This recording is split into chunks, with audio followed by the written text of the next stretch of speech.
Well, it is good to be with you all this morning and looking forward to even more services where we can gather back together. The Cross Purpose retreat was this past weekend, and it was just a joy to have that retreat back in the building. And I think I sent to the staff, like, the magic has returned. And so there's definitely something about being together and in our space that means something. I do want to encourage you on the issue of the post-quarantine church. The topics we're going to be hitting are, how do we think about gathering? Maybe there's a way to gather differently and better. How do we deal with this new technological aspect where most congregations now have actually grown in their digital presence? How does that conflict with our deep roots and high relational value? How do we think of our facilities? How do we think about our ministry to our neighbors? We just got to believe there's some stuff in here, and so we'd love to come together and seek the Lord's face on that. As well as, we're doing something a little bit special here at the end of this series that we haven't done before, and that is when we enter into the end of the Faith in Exile series, we're going to actually be hitting several hot topics that are current in the culture and in the church at this time. So the issue of race, technology and its role in our lives, parenting, sexuality, consumerism, mental health. These are just the topics that we're going to be hitting. And we're actually bringing in subject matter experts on all of these issues. Some we're flying in from around the country, some are here locally, but men and women who are experts in this area at looking at it from a faith lens will be with us. And we're actually we realize that all these topics are deeper than what we can really address in a Sunday morning message. And we're going to try to be on site for as many of these as possible. So we are going to have an evening forum with every guest speaker. So they'll speak in the morning, and then there's a Q&A from 6 to 7:30 on each Sunday night during the series. So we'll start having a sign up for that. And it's really a way just to disciple all of us into how do we handle these issues that seem to be, hot in our culture, but also they're in the church as well. And what is the path forward? So we'll provide childcare. There'll be snacks. It should be fun. The Q&A times, get to know the speakers a little bit better. And we'll give you the schedule here in the days ahead on what that all means. My message today is entitled The Big Picture of the Forever Kingdom. And it's really a change in Daniel. So if you got your Bibles, you can turn to Daniel chapter 7. And I'll be kind of bouncing on that passage because it's not super linear in how it's laid out. In the short time that we have, I want to make sure that I get the key points in here. And almost all of these chapters are longer than you can really exposit in a 30-minute sermon. But this is a shift. Daniel, I think in 1 through 6 is really these cameo experiences of what it's like as an individual to live in exile.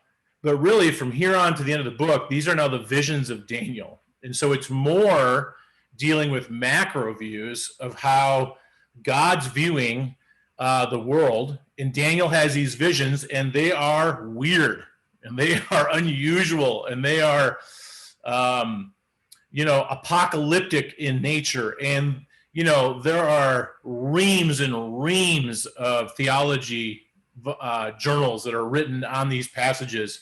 And there is a variety of interpretations.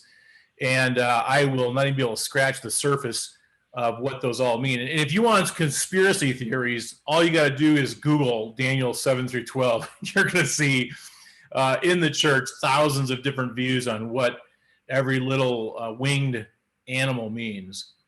But I think we can get lost in the weeds without looking at this larger picture of what God's doing here. So Josh talked last week, and I listened to his sermon around the stories we believe.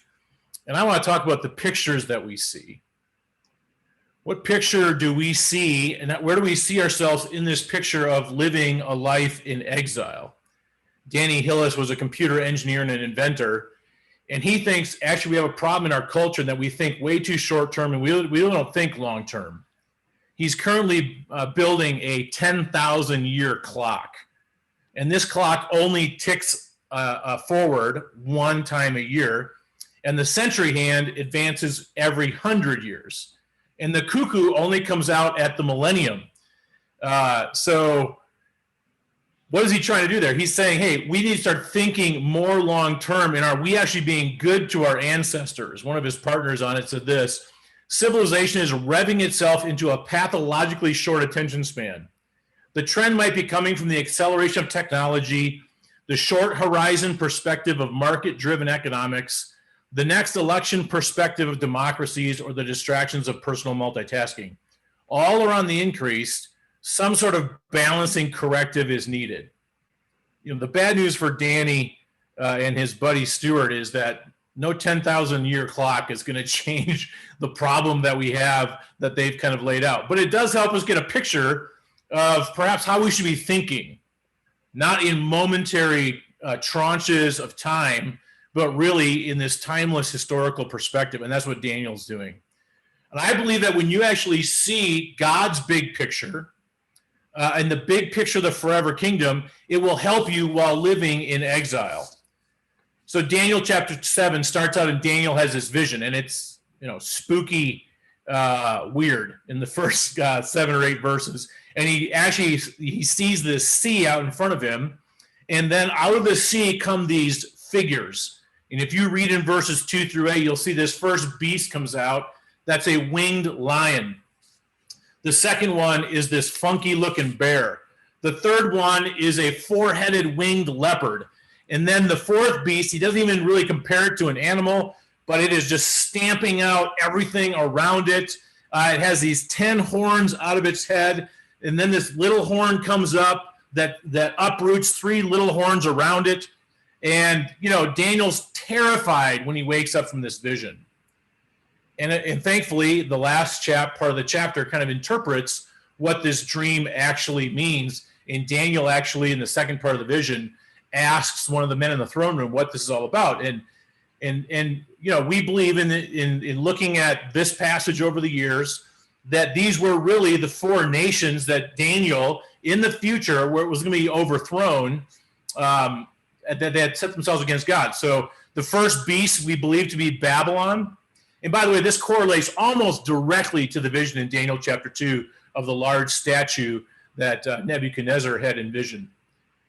The second beast we believe is the next nation, which is Medo-Persia. And you can see the clues there and how it describes it in Daniel chapter 7. The third one is Greece, because that's the kingdom that came up after Medo-Persia. And most first century Jews would be actually reading this as the fourth beast being Rome, and the little horn being Antiochus Epiphanes.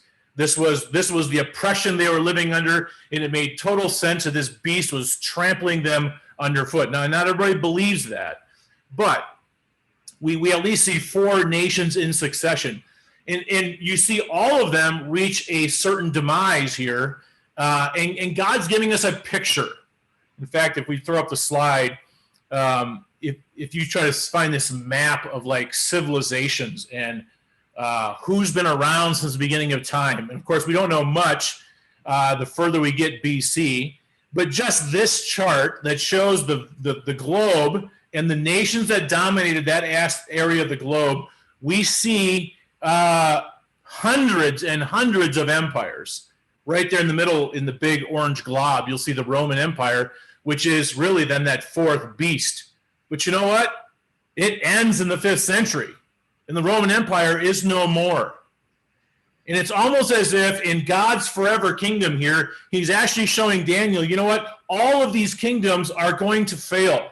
The longest human kingdom ever has been the Pandian Empire, which most people have never heard of, in the very southern tip of India that lasted 1,850 years.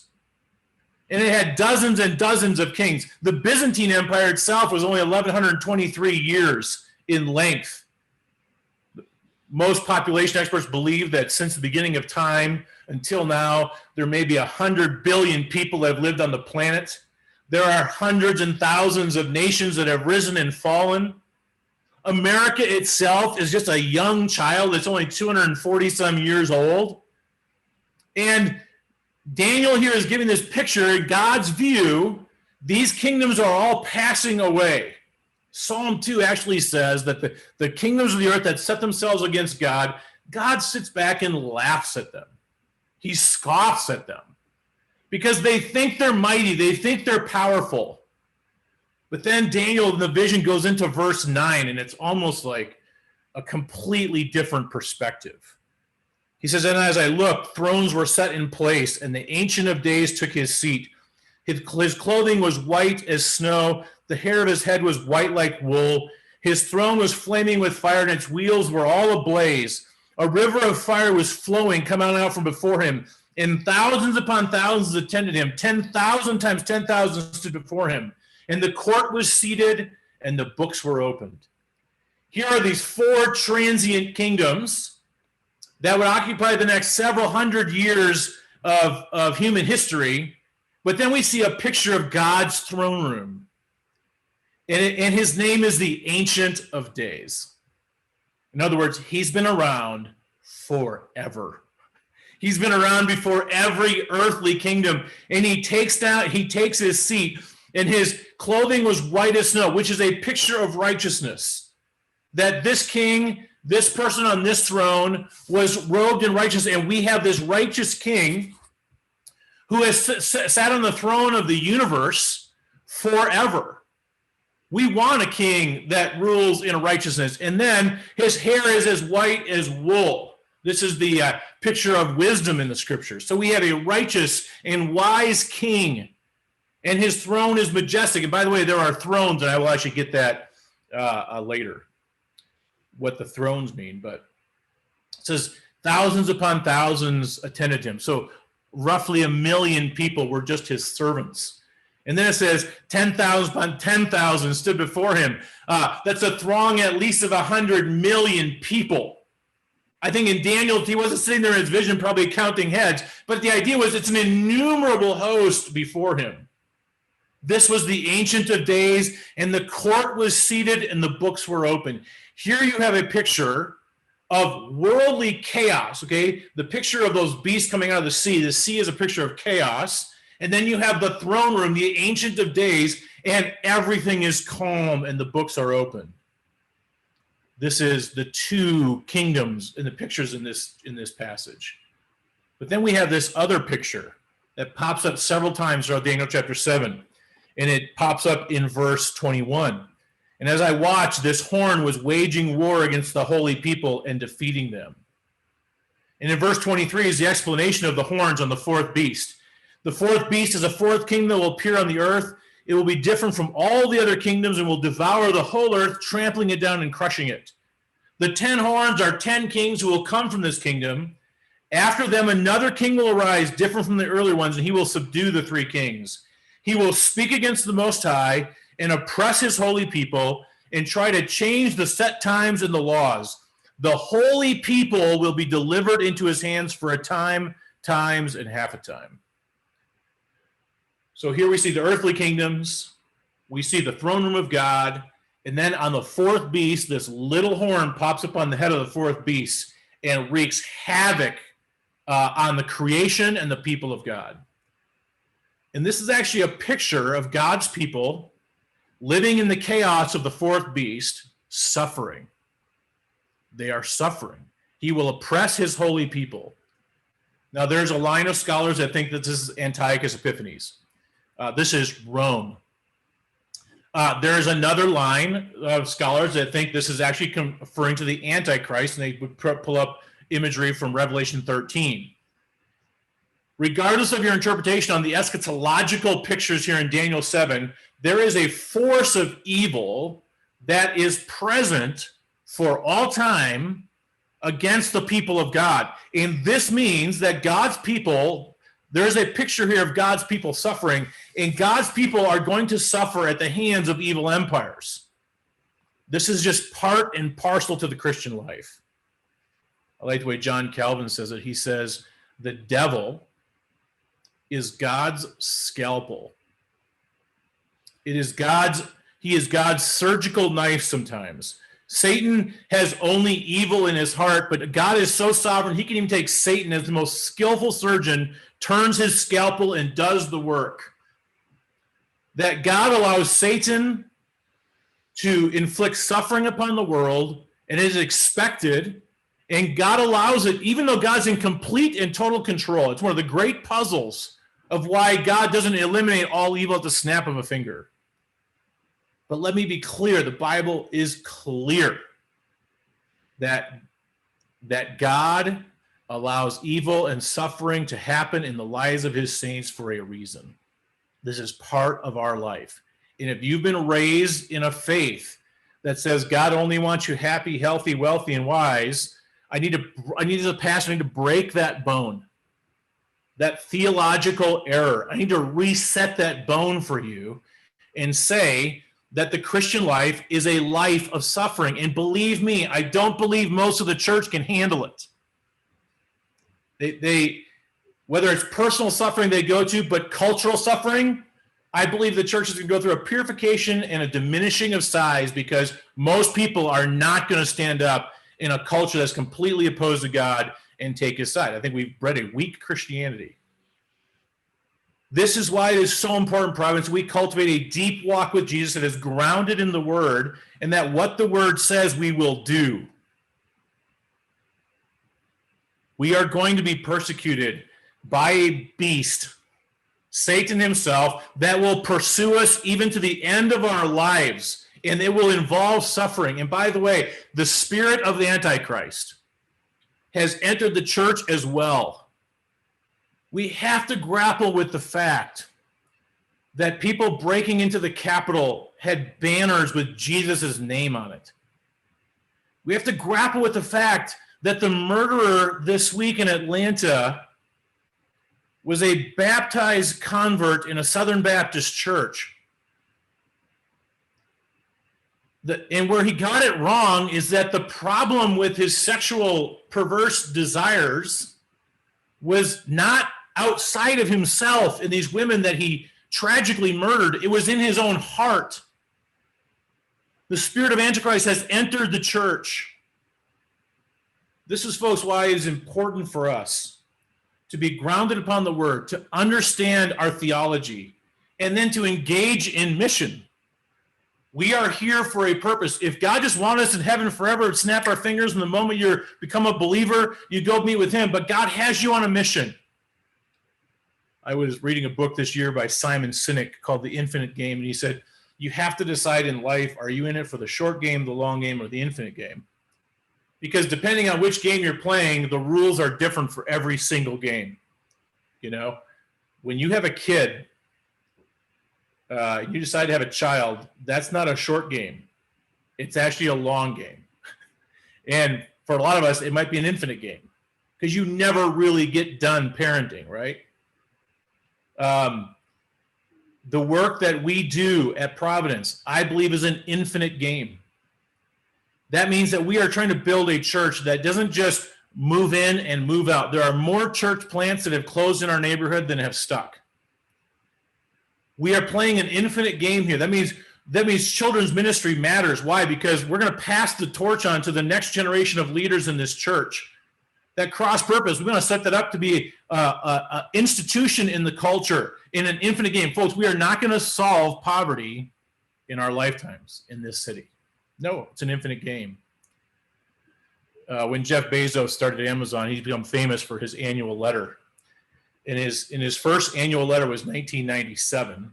And he basically took a different approach to how he's building Amazon. He said, we are not going to be held hostage to short-term profitability considerations or short-term Wall Street reactions.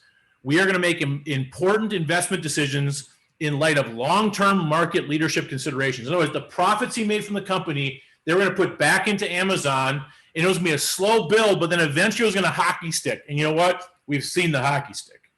I mean, Amazon is going to take over retail, and there's nobody even going to hold a finger to them because they have the infrastructure to beat everybody. When God set up his kingdom, it was a slow bake. 12 people, 3 years, disciple, get up, lead others, disciple others. And you know what? It's an infinite game. And now, folks, this morning, all over the world are worshiping King Jesus. Why? Because the infinite game was there and they invested long term. And I want to encourage you. This is why you shouldn't switch churches, honestly. If the church is the most important thing in the world, and the relationships you cultivate in a church are the primary shaping influence in your life, then when you switch churches, you got to really deeply consider what you're doing. Because I don't know how you continue to change up the game, the rules of the game, and the leadership of the game when you're switching out for a whole new set of relationships with people you're going to do the journey with. I've been in this church group for 15 years, and I feel like it's the greatest insurance policy in me actually getting to the point where I'm getting ready to meet God. Why? Because the people in this church know me. I'm not giving that up for the world. There's just no other church. It doesn't matter to me who's got the better music, the better childcare, the better whatever. That's not why I'm in the game. I'm in the game so that people can know me on my journey to meet God. And so we are involved in a mission together as a church. It's in an infinite game. I'll give you a picture of this. If you throw up the picture of the Church of the Holy Family in Barcelona. This was the life's work of a guy named Antoni Gaudí. And he wanted to build a cathedral that was his lifelong masterpiece. He actually lived on the site. He dedicated 40 years of his life to building this before he died. And when he died, it was only 15% completed. He ended up getting run over by a tram. He died in a pauper's hospital. But the vision was there and the plans were there. Other architects have now continued to build on his design. And they finally have decided that the complete construction project will be done by 2026. Okay? It is the 100-year anniversary of his death when the exterior will be completed, and it's going to take another 5 or 6 years just for the decorative elements to be done. Gaudí's project is, I think, a picture I want to give you of like when you're building something with your life, your discipleship, your mission, and your children to pour into something bigger than yourself. You are part of this great mission of God, and you are called to build for his kingdom. I like what Gaudí said before his death, and he said, my client is not in a hurry. My client is not in a hurry. God is not in a hurry in your life, and you shouldn't be either. You continue to build for him according to what he says in his word, and you live that life, and I promise you it will go well for you. This week I spent a morning in the Jefferson County Jail, and the chaplain over there is a national treasure. I mean, a very unusual individual. And I was sitting in his office for about 3 hours before I went down to speak to the men in the pod. And a woman came in, and she had to be in her 60s, and just kind of a not a super stylish outfit, like just not an impressive appearance. Like she just kind of came in and just was trying to clean up stuff and pick stuff around, and he introduced me to her, and she would hardly look me in the eye, and I was talking to her, and he said, what she does is she goes down to the mental health wing, and it's called the SHU. She goes down to the SHU, and she just prays with inmates in the mental health ward. And, she starts talking to me, and she says, I've really missed my ministry because of COVID.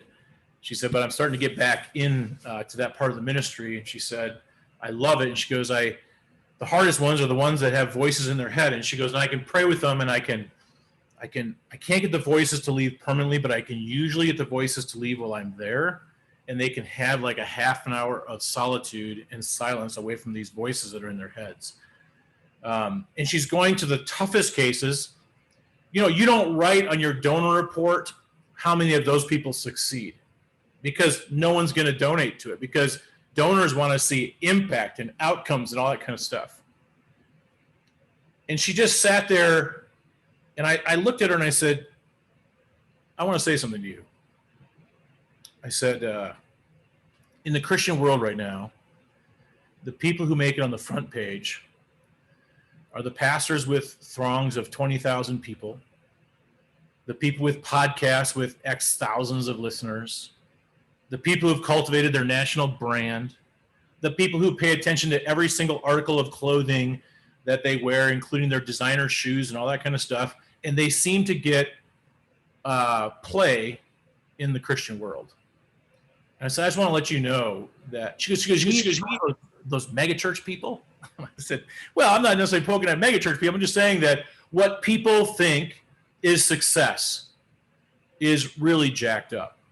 The spirit of Antichrist has entered the church in that area.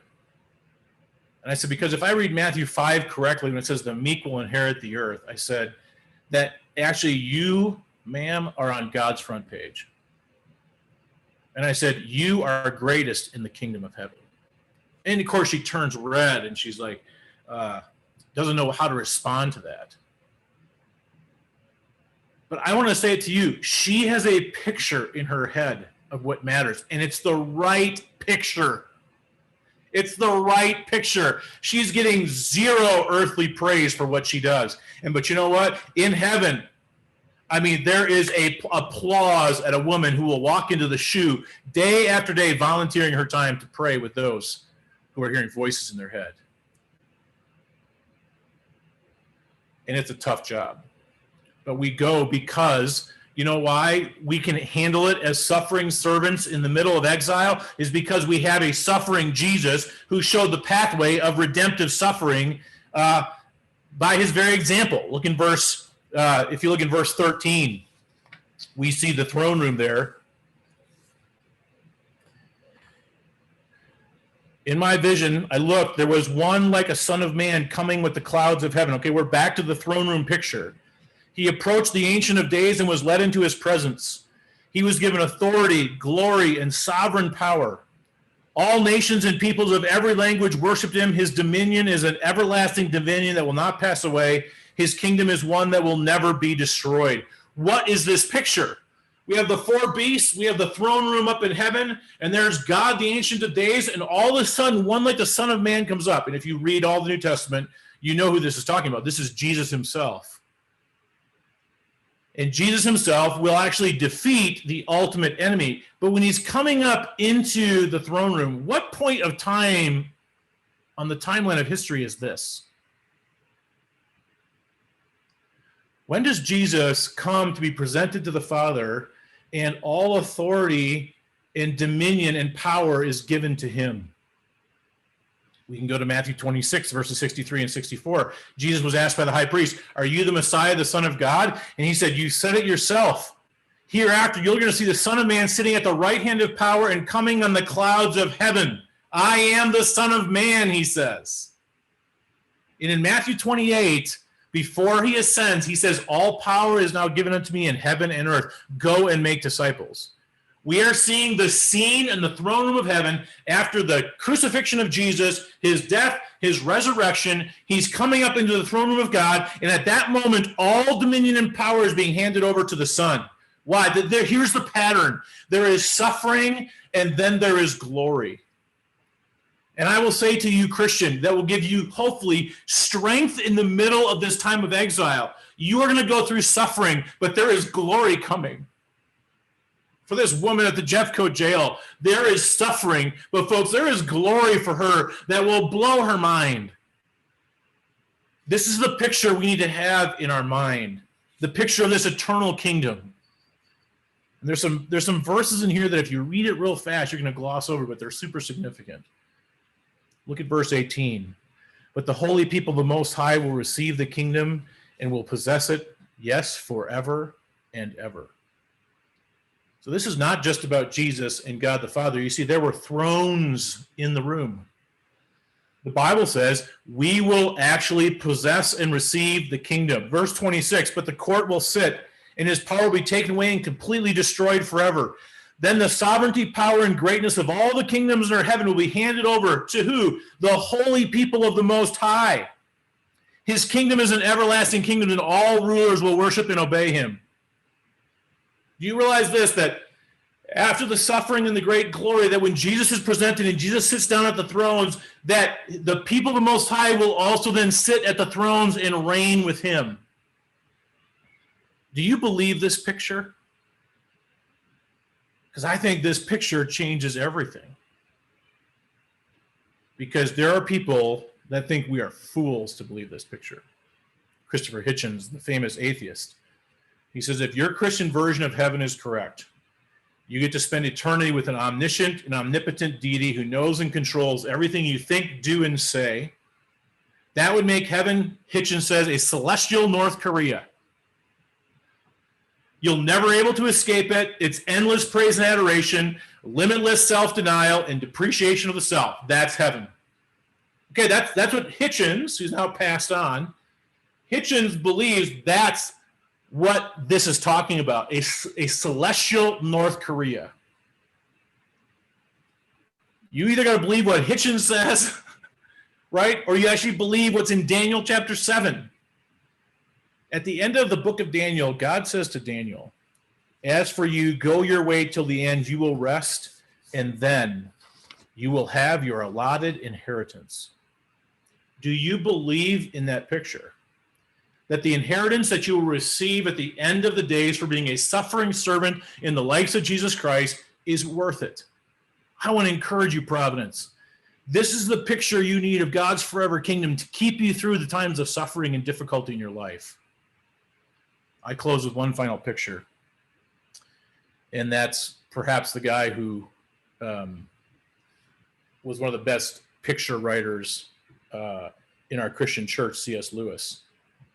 And as he finishes the Chronicles of Narnia, and in the last pages, Aslan is sitting there and speaking to the children, and he goes, "Hey, you guys don't look so happy, and I want you to be happy." And Lucy says, "Aslan, we're afraid of being sent away because you've always sent us back into our own world so often." And he goes, "Oh, you don't have any fear of that. Haven't you guessed?" And they were excited, like what he was saying, that he wasn't going to send them back into their own world. And Aslan says softly, he says, "Children, there actually was a railway accident, and your father and mother and all of you, as you call it in the Shadowlands, are dead. The term is over. The holidays are actually now beginning. The dream has ended, and it is morning." And Narnia closes, and it says, "And as he spoke, he no longer looked to them like a lion. But the things that began to happen after that were so great and beautiful that I cannot write them. And for us, this is the end of all the stories. And we can most truly say that they all lived happily ever after, but for them, it was only the beginning of the real story. All their life in this world, in all their adventures in Narnia, had only been the cover and the title page. Now at last, they were beginning chapter 1 of the great story, which no one on earth has read, which goes on forever, in which every chapter is better than the one before." Folks, in the kingdom, it is either a celestial North Korea, or it is a great story which every chapter is greater than the one before. And I'm here to tell you, Providence, to be encouraged by the picture that God gives us in his word, that we are actually living the cover and the title page in this life. But there is a greater chapter coming. And everything that you do in this life matters. It matters in the coming kingdom. So what we're talking to you about in this series is of ultimate importance to your life. It's ultimately important to the mission of who we are, how we do church, why we do cross purpose, and how we're engaged in this mission as a creative minority following Jesus. Let's pray. God, please give my brothers and sisters here the grace to endure suffering as the Antichrist and the spirit of evil penetrates our lives, our church, our thoughts, our minds. So, Lord, we want to keep our eyes focused on this picture of your forever kingdom. We look forward to the day that is better than this one, where it will not feel like North Korea, but it will feel like joy forevermore with the people of God in your presence. We ask this in your name. Amen.